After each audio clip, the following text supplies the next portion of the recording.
A state of emergency has been declared in Rio de Janeiro, southern Brazil, after heavy rain caused flooding in the area of coastal cities, including Balneário Camboriú and Itapema areas.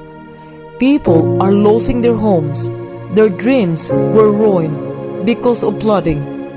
This was yesterday in Rio de Janeiro.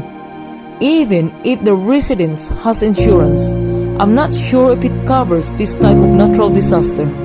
Having said that, I hope it does, so people can at least not be financially burdened by these floods. JSM here. As always, share your thoughts.